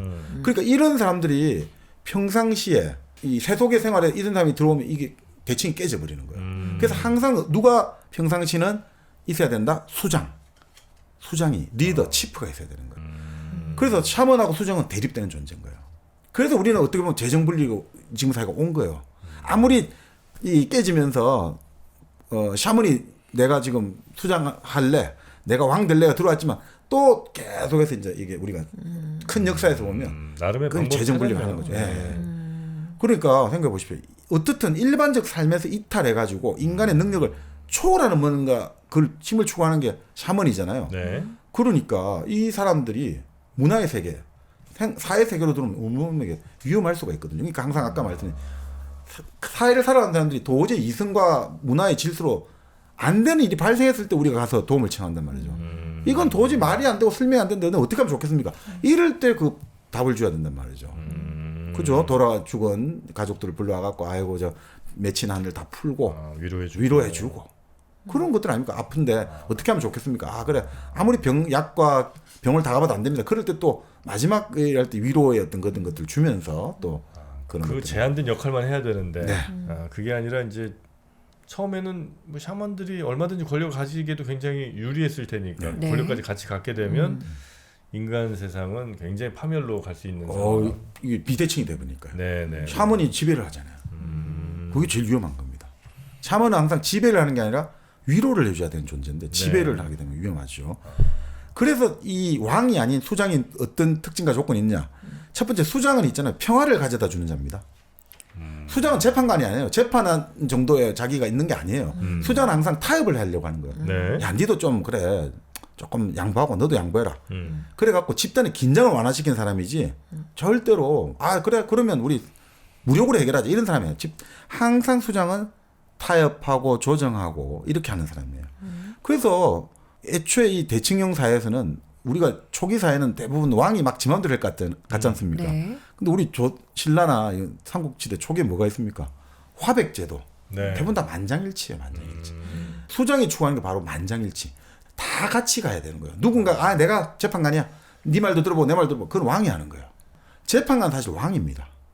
왕이 원래 재판하는 사람이에요. 지금 우리가 상권 분립했습니다만 본래 왕이 재판 기능을 다 갖고 있는 거거든요. 네네네. 그러니까 수장은 절대 재판하지 않고 타협을 하고 절충하고 만장일치, 평화를 가져다 주고 긴장을 완화시키는 거죠. 그렇기 때문에 위기 상황에서는 수장은 나서지 않아요. 전사가 이제 리더가 되는 거예요. 네. 그 두 번째, 수장은 절대 재물에 애착을 가져서 안 돼요. 돈을 쌓으면 안 되는 거죠. 물건을. 아. 인색하면 안 되는 거죠. 사람들이 달라고 하면 다 줘야 되는 거죠. 네. 그래서 어떻게 보면 수장에게 이제 특권이라고 할 수 있으면 특권이지만 특권이 아닌 게 일부 일체제 사회에서도 수장에게는 여자 여러 명을 둘 수 있게 하거든요. 근데 그게 왜 그러냐면 이런 거죠. 그 많은 부인을 다 조정을 해야 되고 항상 평화롭게 지내야 되고 누구 하나 나쁘게 하면 안 되고 그러면서 또 다 재물을 그러니까 돈을 열심히 벌어야 될 거 아닙니까? 다 먹여 살려야 되니까 그러면 재물을 사해 줄 수가 없거든요. 그래서 일부러 수장에게는 다 여러 여자를 주는 거예요. 이상하다. 평화의 훈련도 하고 열심히 벌어서 네. 열심히 나누고. 네네네. 요구하면 다 줘야 되니까. 네네네. 그 힘든 길을 걸으려는 분들이 또 수장이네. 아유. 평화의 메신저. 약간 이게 모순인데. 그러면 여자를 여러 거느린 그 뭐랄까 수장을 부러워하고. 아니 근데 거느린다고 생각하면 안 되고 네. 거느리면 안 돼요. 여러분들을 책임지는. 그렇죠. 책임진. 네. 어쨌든 그걸 부러워하고 질투하고 그 수장의 위치를 뺏으려는 사람이 분명히 나타날 텐데. 그러니까 맞잖아요. 요구하면 모든 걸 다 줘야 돼요. 다 줘야 돼요. 네. 그러니까 그 인색하다는 소리 들으면 안 되는 거예요. 수장은 항상 그래서 나중에 어떤 수장은 더 이상 난 수장 안 할래. 나 이제 하나도 없어. 이렇게 말하는 사람도 나오는 거죠. 수장이 되면 무조건 다 내야 되니까. 그래요. 예를 들어 뭐 첫 번째 부인이 뭘 마시는 걸 먹었어요. 네. 그럼 뭐 소선당 하느라고 치자고. 소선당 한우 먹었으면 두 번째 부인, 세 번째 부인에게도 똑같이 툭불 맛있는 등심을 드려야지. 첫 번째 부인한테는 소선당 한우 주고, 네. 두 번째 부인한테는 수입산 주고. 그럼 안 되죠. 이러면 이제 안 된다는 네. 겁니다. 그래서 그런 조정 능력, 또 평화를 유지하는 능력 이런 것들이 기본적으로 되어야 즉 경제력이 어느 정도 있고 또 공평하게 분배할 수 있는 능력도 갈등 조정 능력 네. 이런 것들이 검증이 된 사람이 수장이 될 수 있는 거고 네. 그래야 이제 그 작은 뭐 아내들과의 이제 그 갈등 조정이었지만 전체적인 사람들 사이의 갈등 조정도 이게 같은 원리일 테니까 그렇죠. 네. 그런 것들 이제 할 수 있어야 된다는 거고 그래서 중요한 건 소선당 한우를 얼마나 우리가 골고루 맛있게 먹을 수 있느냐. 정프로님도 수장처럼 네. 저희한테 소선당 한우 좀 나눠주고 그럴까요? 자기 돈도 좀 사가지고. 근데 이제 한 번 주기 시작하면 끝도 없거든요. 이게 안 주는 게. 혼자만 맨날 맛있게 사 먹고. 네, 소선당 한우. 네. 그러나 드셔보시면 정말 누구 하나 주기가 너무 아까울 정도로 너무 맛있습니다. 제가 네. 어디서 제보를 들었거든요. 어떤 거죠? 정프로님이 집에서 소고기를 그렇게 구워주신다는 거예요. 이런 소문이 또 나버렸군요. 네. 네. 그러면 우리 지선 씨에게도 저한테도 구워드리도록 하겠습니다. 한번 부탁드리겠습니다. 한번 오세요. 네, 네. 엄청 잘 구워 드신다고 뭐 이렇게 샀다면서요. 다 있지. 다 있죠. 네, 다 있어. 다 네, 있어. 우리 집에 다 있어. 네. 자, 소선당 한우만 주문해서 여러분 집에서 맛있게 구워 드시기 네. 바라겠습니다. 프라이팬에 구워도 숯불에 구워도 맛있는 소고기 소선당 한우입니다. 자, 그리고 이제 수장의 세 번째 조건이 말솜씨가 뛰어나야 돼요. 말솜씨. 그러니까 결국 사람들을 설득하고 네. 무력이나 이런 게 안 되잖아요. 그냥 말로 설득을 해야 되는데 이때 말솜씨는 말뿐 아니라 춤이나 노래까지 같이 들어가는 거예요. 오. 이게 결국 수장은 평화를 가지고 사람들을 설득해야 되니까. 결국 정치네 이게 그죠? 정치기도 하고 바로 이기에 해당되는 사람들이 어떻게 보면 현대적으로 보면 연예인, 그렇죠. 록 가수들도 되겠죠. 아이돌 뭐 예를 들어 예전에 뭐 서양 경우로 치면 그 뭐 어떤 분들은 유튜브의 보노라든지 그다음에 저 누굽니까 저 예전에 위아더 월드 기획했던 그 사람 있잖아요. 그 아일랜드 출신 가수. 하여튼 네네. 그런 데라든지 아니 우리나라 예전에 지금 돌아가셨습니다. 신해철 이런 네. 그 막 이런 사람들이 막 불만 많은 청년들이 그 신해철 뭐 콘서트 같은 데 가면 말 잘 듣잖아요. 신해철 노래 부르고 이야기하고 이러면서 쫙 잘하잖아요. 사실 리더의 조건이죠. 말과 노래를 잘해갖고 사람들을 공감을 하고 설득을 해내는 사람들. 그 정치인도 될 수 있는데 아까 정치인 조건으로는 재물 애착하지면 안 되고 평화를 가져다 줘야 되고 그 사실 이상적 정치인이네요. 그게 바로 이제 수장의 특징과 조건입니다. 그러니까 국가나 정부를 갖지 않은 사회에서 정책 리더가 갖춰야 될 덕목은 바로 이거죠. 자, 그런데 결국 뭐 이제 절대 이제 대칭성 사회 대표적으로 인디언 부족을 들 수 있는데 여기서는 수장이 절대 왕이 안 되게 되었거든요. 그 여기서 나온 사람이 대표인 사람이 제로니모죠. 우리 제로니모라는 사람 알잖아요. 제로니 이름 좀 들어본 것 같아요. 아파치 쪽에 우두머리였죠. 그러니까 19세기 말쯤인가요? 그때 아파치 쪽이 멕시코 근데 습격을 받아가지고 사람들이 많이 이제 다치고 죽고 하니까 그 아파치 쪽 전체가 다 모인 거죠. 그렇게 회의를 해가지고 제로니모가 워낙 군사적 역량이 탁월하니까 이 사람이 군사 지휘자고 된 거예요. 그래서 이제 그 성공적으로 이제 멕시코군을 복수를 한 거죠. 자, 그리고 나서 제로니모가 딱 이제 생각을 한 거죠. 근데 지금 사회가 이제 완전히 바뀌었다. 우리가 이대로 이래 가다가는 완전 우리는 이제 백인들 이쪽 군대에 다 먹힌다.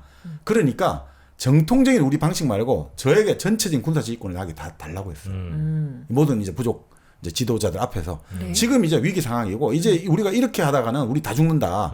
그러니까 우리의 지금까지는 이런 수장의 문화잖아요. 아, 이렇게 하면 안 되는데 이건 아니니까 이거 내에게 모든 비상대권을 다오된 거죠. 근데 여러 이제 그 원로들이 고민을 하고 했지만 너에게 그 주는 순간 그거는 너가 왕이 돼버린다는 거죠. 맞잖아요. 지금 우린 대칭성 사회인데 너에게 모든 권력을 주어버리고 평화가 아니라 무력을 다 주고 이제 이 사람이 어떤 작전을 짜고 하는 거에 따라서 사람들이 다 가서 목숨 바쳐야 되고 이러면 왕이 돼버리잖아요. 그래서 그건 줄 수 없다고 된 거죠. 그래서 결국 어떻게 되겠습니까? 인디언들은 비참한 운명을 맞이할 수밖에 없었죠. 네, 그럴 수밖에. 만약에 그 당시에 아파치족에게 제로니모에게 그런 비상대권을 줬다면 그래서 안전한 새롭게 이게 바꿨다면 역사는 또 어떻게 달라질지 모르죠. 그거 나오잖아요. 인디언들도 무장 많이 합니다. 주고받고 해가지고. 근데 이게 결국 왜 무장을 안 해도 되고 이런 게 아니라 이 원리에서 이 대칭성의 원리를 지켜야 된단 말이에요. 인디언은. 큰 규모로 성장할 수는 없네요. 그러면. 안 되죠. 그러면 국가를 절대 만들면 대칭이 깨지고 그 사회가 이게 그 된다고 보는 거죠. 왜냐하면 그러니까 나는 대칭을 이루고 싶어도 맞습니다. 옆에서 비대칭이면은 어떻게 우리가 지는 바로 이런 거죠. 이게 결국 그래서 아메리카 인디언들이 이렇게 돼버린 거잖아요. 그러니까 이게 참 딜레마입니다. 그러니까 동시에 같이 바뀌지 않으면 그럼 우리만 다 죽는데. 근데 문제는 또 그럼 바뀌어버리면 또 어떻게 되느냐? 우리가 지금 지키려고 했던 사회가 다 없어져 버리는 거예요. 이게 마치 이런 거예요. 자, 우리가 정말 이 체제가 너무 마음에 안 들어.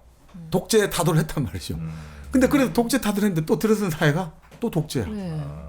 그렇다고 안 할 수도 없고 계속 독재인데 근데 역시 뻔하다 이거죠. 그래갖고 우리가 그러니까 독재를 대항하려면 어떻게 해야 돼? 우리 지도자 한 명을 딱 모셔가지고 지도자에게 모든 힘을 다 모아주자. 그래야 독재 권력을 이기지. 근데 그 사람 그러면 또 독재 될 거 아니에요. 뻔한 거지.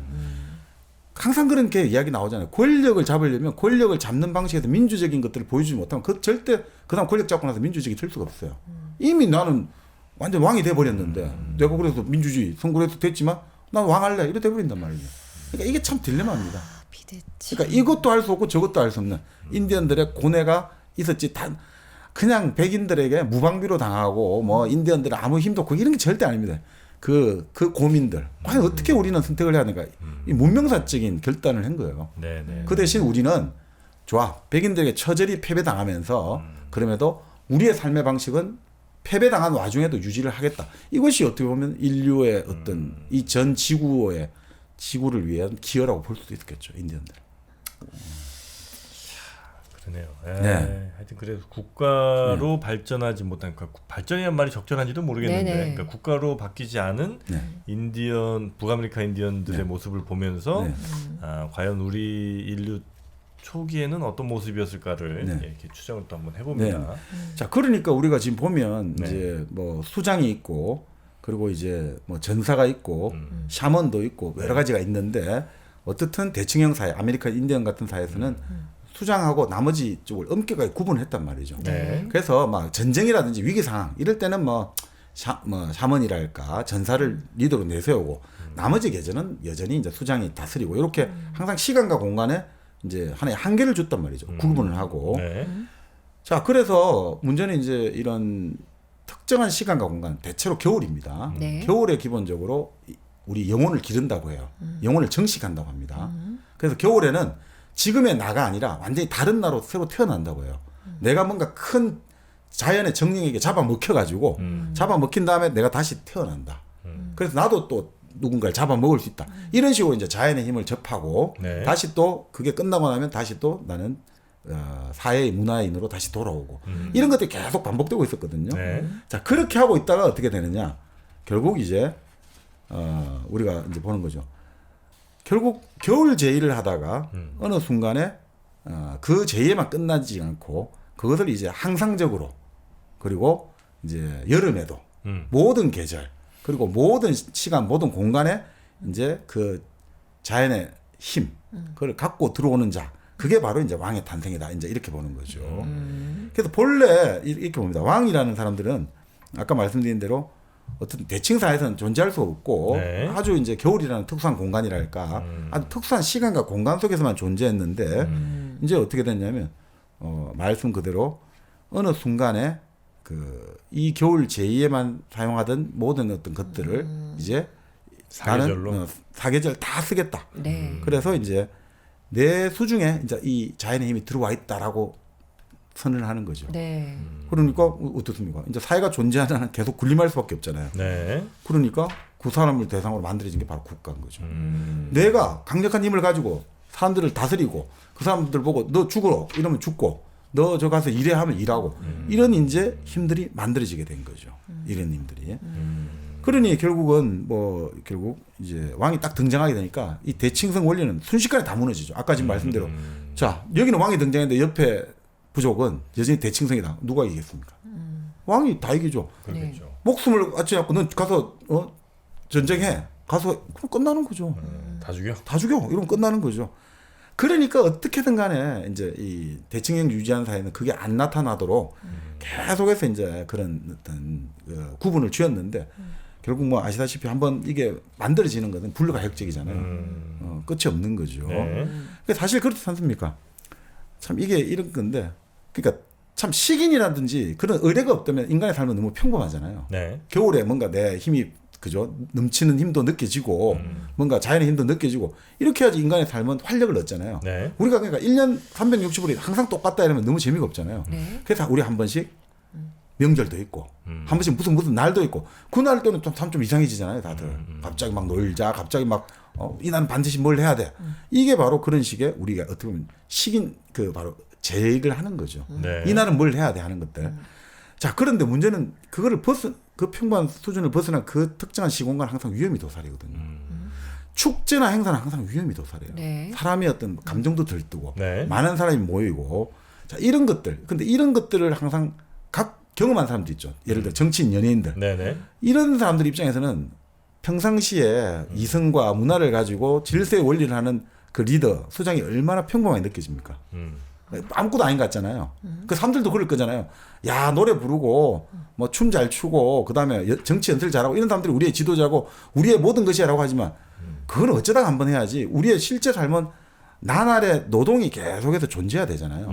우리 매일매일의 일상을 지탱해주는 사실은 그런 것들이 제일 중요한 존재거든요. 그러니까 특수라는 게 의미가 있으려면 일상이 있어야 특수가 있거든요.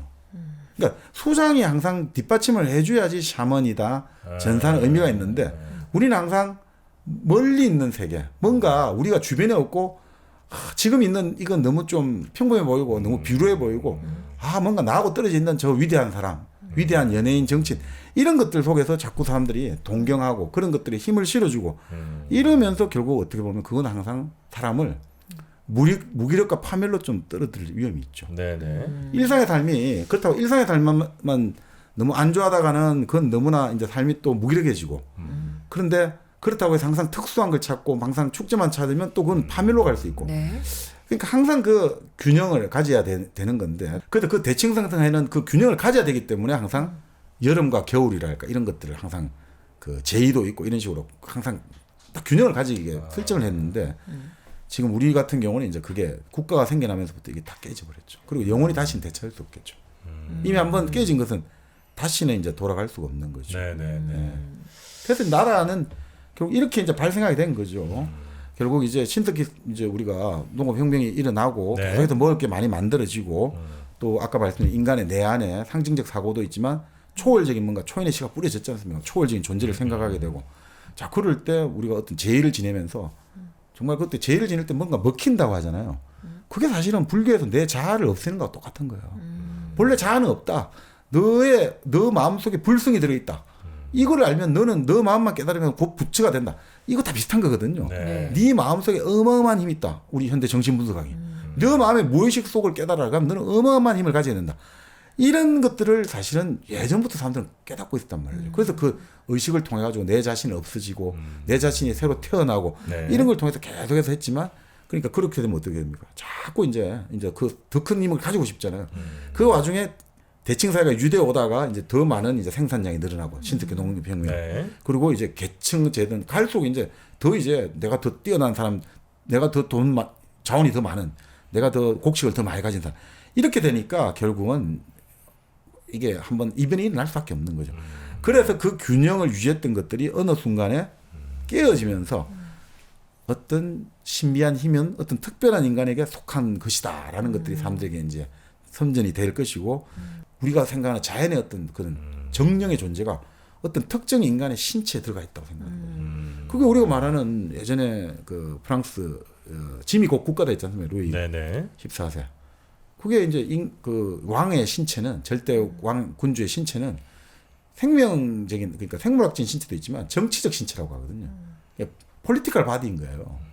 그러니까 이거는 이 여기가 바로 힘이 다 들어가 있는 국가의 주권이 다 들어가 있고 그래서 그 예를 들어 가지고 왜 프랑스 왕을 암살하려고 했을 때 그 암살자를 미셸 푸코 책에 나옵니다만 얼마나 그 잔인하게 죽이는 거 나오거든요. 그러니까 뭐 이 왕을 암살하려고 시도했다가 사형을 시키는데 그런 거 있잖아요. 뭐 하나씩 뭐 잘라내 뭐 거의 하루에 걸쳐서 사람에게 어떻게 하면 고통을 제대로 줄까?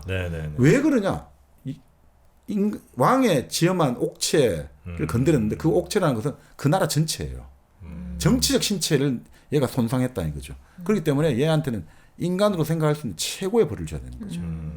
이것은 단순한 한 명의 생명을 빼앗는 정도가 아니라 얘는 정치를 건드렸으니까 얘한테 전쟁을 해야 되는 거예요. 얘 신체에 대해서 전쟁을 해야 되는 거예요. 그 개념으로 온갖 그 고문과 온갖 이걸 통해 가지고 절대 빨리 죽이면 큰일 나거든요. 빨리 죽이면 빨리 죽게 만든 놈이 똑같은 고문을 당하게 돼 있어요. 그래서 그 미셸 푸코의 책에 보면 와 너무 끔찍할 정도로 자세하게 나오죠.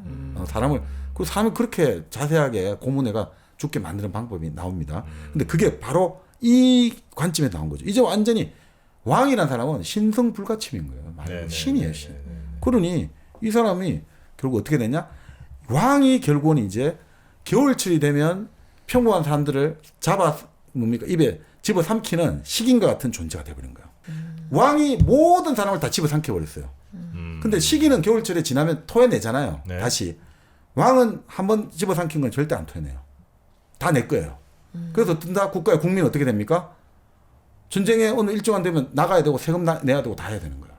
절대 국가는 한번 집어삼킨 국민을 절대 토해내지 않습니다. 그래서 그런 이야기도 하잖아요. 살인죄를 처벌하는 여러 가지 또 논리가 있습니다만 그 중에 하나가 국가의 재산을 건드린 거예요. 그러니까 당연히 국가의 재산을 건드리니까 얘는 그걸 징벌을 당해야 되는 거죠. 국가 손해를 보상해야 되는 거예요. 국가의 것을 심각하게 훼손했으니까. 네. 그 다음부터 어떻게 됩니까? 이제 우리는 지금까지는 가족이나 요 마을이라든지 이런 친족과의 네트워크 속에서 자기 입지가 있었단 말이에요. 이 우주 속에서. 근데 이제 어떻게 하느냐? 이제는 그것을 초월한 권력이죠. 나라에서 나는 내 개체성이 상실돼요. 그냥 지금은 번호로 나오잖아요. 우리 주민등록 번호. 번호로 존재하는 백성, 국민이 돼버린 거예요. 그러니까 예전에는 내가 그 식인에게 잡아먹겠다가 나오면서 나도 그 곽효틀족이지만 하푸하푸 이러거든요. 하푸하푸란 말 그 말로 먹자 먹고 싶다 이러거든요. 나도 이제 식인에게 잡아먹겠습니다만 나도 또 식인이 되는 거예요. 그런 대칭성이 있는데 이제는 안 되는 거죠. 내가 이 나라의 왕의 식인으로 잡아먹힌 이상 나는 절대로 식인이 될 수 없어요. 나는 항상 그 뱃속에 들어 있는 거예요. 그러니까 어떻게 되느냐? 난 나갈 수가 없는 거예요. 스스로 식인이 돼가지고. 그래서 어떻게 되냐? 항상 고정되어 있으니까 왕에게 잡아먹히니까 내 자율적인 힘의 일부를 상실하게 되는 거죠. 물론 이제 이것은 이쪽에 논리고 또 국가가 우리를 뭐 공동체가 보여주는 측면도 분명히 있습니다만 어떻든 그래서 이렇게 이제 왕이 출현해가지고 샤먼 기능, 전사 기능을 다 이제 끌어오는 거죠. 다 샤먼 전사 이제 밖에 있을 필요 없어. 전부 내 안으로 들어와. 그거 내가 다 갖고 가면 되니까. 그렇게 하고 수장, 평상시에는 이성과 문화를 가진 수장까지 다 뺏어가지고 이제 왕이 이제 어마어마한 모든 그래서 권력이 만들어진 거죠. 그래서 이 사람에게 다 가는 거죠. 그것이 결국 이제 왕권이 탄생하게 된 이야기입니다. 그래서 이제 결국은 이제 이 왕이 그래서 그 사람을 거느리는 무기를 가지게 되고 사람을 가지게 되고 이러면서 지금 뭐 우리가 나라가 만들어지게 되었고 이제 사람들을 착취하게 되고 막 목숨을 빼앗게 되고 네. 그러면서 이제 어떻게 되느냐 이제 야만이란 것도 만들어진 거죠. 사실은 예전에는 그 문화에 있을 때 얼마나 동물을 섬세하게 죽이고 하는데 그런 거를 야만이라고 부르잖아요. 이제 자기들이 야만이 된 거예요. 이제 이걸 문명이라고 만들면서 네. 자 이렇게 되고 모든 것들을 포함한 게 문명이야. 지금까지 이렇게 된 거를 내가 지금 다 모았으니까 이제 그래서 하나의 뭔가 강력한 힘을 만들었으니까 이게 집중된 게 문명이고 이게 도시야. 그러니까 나머지 것들은 다 이제 야만이야. 예, 그래서 사실 뭐 웃기는 거죠. 오히려 실제 과연 이성은 뭐냐 이거죠. 이성과 문화는 오히려 야만 문화가 있고 자연이 있을 때가 이성이고 야만이 없었는데 네. 지금 이제 야만이 만들어지게 된 거죠. 자 그러다 보니까 왕권이 자 예전에 나눠져 있었지 않습니까? 자연의 힘과 사회의 어떤 힘이 나눠져 있었는데 지금 이걸 합쳐버렸잖아요. 네. 본래 나눠져 있던 거를 합치려니까 이게 미스매치가 발생하잖아요. 그러니까 이 왕권을 정당화시키고 왕권을 과시하려면 어떻게 해야 됩니까? 그때부터 아주 화려한 일종의 세레모니가 필요한 거죠. 그래서 왕은 이렇게 뭐 왕관을 써야 되고 옷을 입어야 되고 왕은 행차를 할 때 이렇게 해야 되고 이런 제2 행사를 연출할 수밖에 없는 거죠. 본래 나눠져 있던 거를 하나로 만들어 가지고 자기가 이걸 내가 이게 왕이고 이게 정당한 거야. 내가 모든 자연의 힘을 다 갖고 지고 있다라고 사람들에게 설득하려니까 사람들이 잘 못 믿잖아요. 그러니까 의식을 통해서 왕의 권위를 연출을 해야 되는 거죠. 그렇게 해서 그때부터 왜 왕은 왜 그렇게 예전에 집착하느냐? 그게 그런 거예요. 본래 왕 권력의 특징은 의전인 거예요. 네네네. 이게 어쩔 수 없이 그런 거예요. 본래 나눠져 있던 거를 무리하게 하나로 합쳤으니까 항상 사람들에게 나는 왕이야. 나는 내가 최고 권력자야. 이렇게 할 때는 그래서 암시를 줘야 되니까. 안 그러면 사람들이 항상 그렇게 생각 안 하니까. 즉위식을 할 때나 예. 뭐 어디 행차할 때나 예. 뭘 먹을 때나 하여튼 모든 움직임에 예. 있어서 항상 그렇게 좀 과한 네. 뭐 굳이 저렇게까지 하나 싶을 예. 정도로 그게 이제 사회적 힘과 자연의 힘을 다 내가 하나로 통합하는 과정에서 그렇습니다. 생긴 미스매치를 좀 해소하기 위한 네. 그러니까 사실은 그 다음부터 생각해 보세요. 자, 왜 이게 이성적이지 못하냐면 이 샤먼하고 모든 전설을 다 했기 때문에 나라가 내리는 명령이나 결정, 왕의 이름으로 내리는 명령 결정은 항상 비인간적인 면이 있다는 말이죠. 인간의 이성으로 도저히 납득할 수 없는 명령이나 결정도 나라가 내린다 이러면 우리가 따를 수밖에 없는 뭔가 부담을 국가의 가지잖아요. 명령이야 이렇게. 그게 참 이게 모순인데 우리가 항상 이거는 다 그렇습니다. 회사 생활도 마찬가지고 정당 생활 다 그래요. 아니 부당하잖아요. 근데 전부 다 어떻게 합니까? 우리 당을 위해서 당의 명령은 따르겠. 이런 무슨 말 같지도 않은. 아니 당의 이름으로 자기를 죽이고 자기를 그걸 하는데 당의 이름으로 이게 바로 국가의 탄생, 왕의 탄생에서부터 시작된 겁니다. 뭔가 우리가 따르지 않으면 뭔가 나는 이제 여기서 완전 왕따 되고 소외되고 그래서 내가 부당하고 이래도 난 따라야 돼. 안 따르면 이게 바로 여기서부터 시작되는 거죠. 불합리한 사태가 일어나는 게 바로 이 왕이 등장한 어떻게 보면 권력이 등장하면서부터 생겨난 거예요. 모든 권력은 그래서 비합리적인 거예요, 사실은. 네네네. 그러니 여기서 이제 발레리 말을 인용하는 거죠. 자신의 이성이 납득할 수 없는 명령이나 규율에 복종하기를 거부하는 것. 그것이 바로 아나키스트라고 했어요. 내 양심이나 이성에 비춰가지고 도저히 이거 받아들일 수 없는 것들은 거부를 해야 되는 거예요. 그게 바로 아나키즘의 아나키스트거든요. 아나키즘이 뭐 권력이 이런 게 아니죠. 예. 바로 무권입니다. 이거 인정 안 해요, 이거요. 누가 뭔데 왕이야? 왕의 권력이라는 건 본래 자연에 있는 것이고 그런데 그것을 가지고 당신들이 내가 왕이고 내가 국민의 투표를 받아서 됐다고 이거는 사실은 거대한 환상이라는 거죠. 우리가 보기에는 사실은 이런 불합리한 사태를 자꾸 우리가 받아들이고 그런 국가의 명령이고 애국의 이름으로 국가의 이름으로 받아들인다. 이건 상당히 위험하고 그렇기 때문에 대칭 사회는 그걸 왕을 안 만들려고 그렇게 노력을 했던 거죠. 네네네. 끊임없이. 자, 그래서 결국은 근데 안 되니까 오늘날까지 심각한 논란이 일어나게 되었고, 결국 그래서 어떻게 보면 좀 말씀드리겠습니다만 예수나 부처나 이 사람들이 결국 이 왕의 사회가 고대왕국이 계속해서 모순이 나왔지 않습니까? 그래서 이제 결국 예수가 했던 유명한 말이 그거지 않습니까? 예수님이 카이사의 것은 카이사에게 시직 하나님의 것은 그게 참 그 말인 거죠.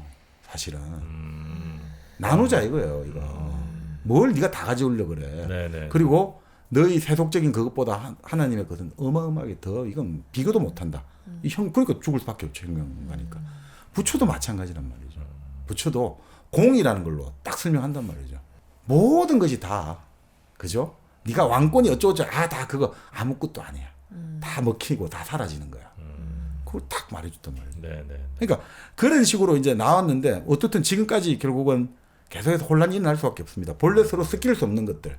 자연의 인간 사회 문화의 원리를 무리하게 왕이 하나로 만들기 때문에 끊임없이 그것들이 지금 계속해서 미스매치가 발생하고 네. 결국 우리는 그 순간부터 이제 결국 이제 왕이 나오고 나라가 나온 순간부터 자연을 이제 어떻게 봅니까? 개발과 연구와 보호의 대상으로 보는 거죠.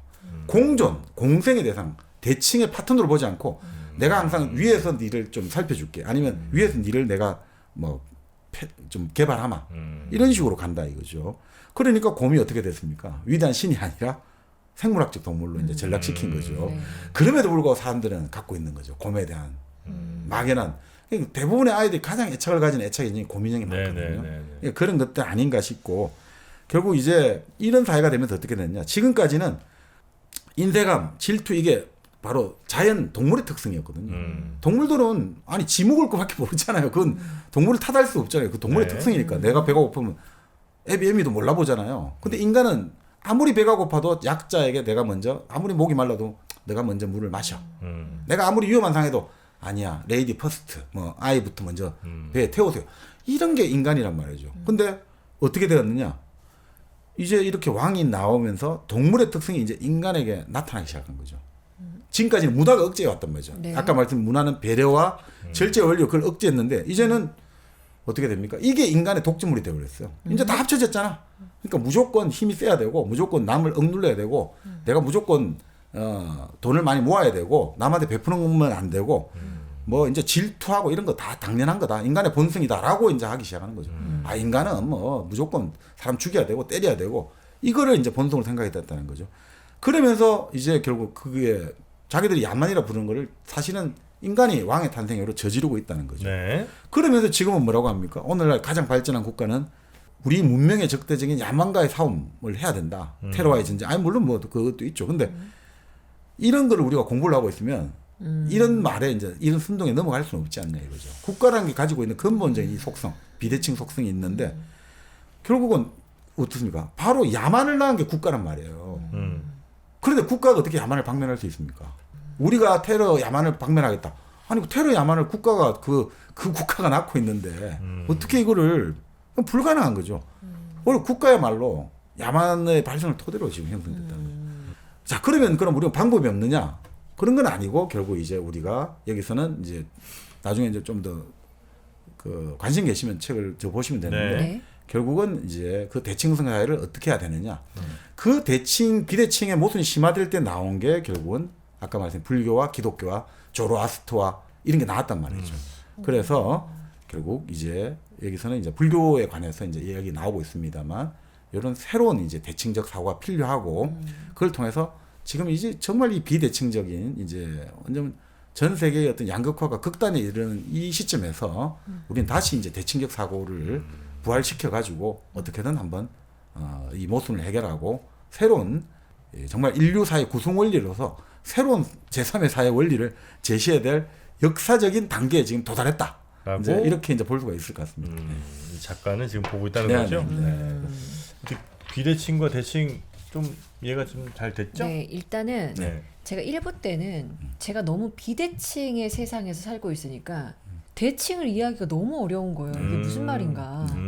그렇게 했거든요. 네, 근데 네. 지금은 어떤 느낌이냐면 내가 대칭을 이해하니까 정말로 비대칭이 야만으로 보이는 거예요. 지금 2부 끝날 때쯤이야. 됐어. 됐어요? 아유 됐다. 이지선 씨 하나 성공시켰다. 나 하나 됐다. 네. 그러니까 뭐 대칭을 이렇게 보시면 되죠. 대칭은 말 그대로 빛이 있으면 어둠이 있잖아요. 네. 앞면이 있으면 뒷면이 있잖아요. 그게 바로 대칭이에요. 그러니까 분리될 수도 없고 서로가 내가 너보다 더 잘났다고 할 수 없는 것들. 네. 언제든지 서로 요게 뒤지만 요렇게 보면 앞이 되고 언제든지 서로 상호 호환이 되는 것들. 네. 이게 대칭이죠. 인간관계도 바로 그런 것들. 이런 것들이 대칭인 거죠. 네, 우리 아마 본능에서 분명히 그 대칭에 대한 좀 알 듯 모를 듯한 하여튼 그런 추구가 분명히 있을 겁니다. 네, 네. 네, 있을 텐데 그게 지금 뭐 수많은 뭐 사회 시스템이나 이런 자본주의 뭐 이런 것들이 결국은 우리 계속 그걸 좀 억누르고 비대칭을 더 정당화시키고 네. 어떻게든 그쵸. 그 피라미드 맨 꼭대기로 올라가라고 우리를 강요하고는 있지만 네. 어쨌든 우리 본성에는 그런 대칭에 대한 갈구 같은 게 여전히 좀 살아있지 않나. 그게 어쩌면 뭐 생존 본능일 수도 있고요. 네. 네. 그리고 저는 1kg 커피. 이것만큼은 대칭이어야 해. 네, 1kg 커피 누구나 다 같이 공유할 네. 수 있잖아요. 네. 1kg 커피는 여러분 모두가 함께 즐기실 수가 있는 거니까. 네, 1kg 커피로. 네. 커피 네. 그 종자라고 해야 돼요? 커피 식물이라고 해야 돼요? 뭐라 해야 돼요? 커피 뭐 커피? 나무도 있으니까. 콩나무? 체리? 예. 나무도 우리한테 주는 걸 행복해 할 거예요. 그쵸. 그렇죠. 대신 우리가 그 커피 콩을 딸 때는 예의를 최소한 예의를 갖춰야 됩니다. 최대한 예의를 갖춰야 됩니다. 마실 때도 그죠. 네. 그렇습니다. 아유 우리 보람상조처럼 항상 이렇게 인사드리고 커피 편하게 모시겠습니다. 네. 저희 입으로 조심스럽게 모시겠습니다. 네. 자, 1kg 커피 여러분의 삶과 늘 함께 합니다. 1kg 커피 많이들 이용해 주시고요. 네. 자, 오늘 곰에서 왕으로 네. 이 왕까지 오기가 쉽지는 않았습니다. 쉽지 않았어요. 아마 듣는 분들도 조금 어려웠던 부분도 아마 있으셨을 것 같은데 다시 한번 돌려보시면 더 이해가 다 됩니다. 되실 거고 아니면 뭐 책으로 또 읽어보시는 네, 것도 네, 도움이 좀 될 것 같습니다. 네. 자, 그럼 오늘은 여기서 네. 국가란 게 어떻게 태어났는지 한번 곰에서 왕으로란 책을 통해서 알아봤고요. 다음 시간에도 재밌는 책 네. 여러분께 소개해드리도록 하겠습니다. 오늘도 함께해 주신 여러분 고맙습니다. 고맙습니다.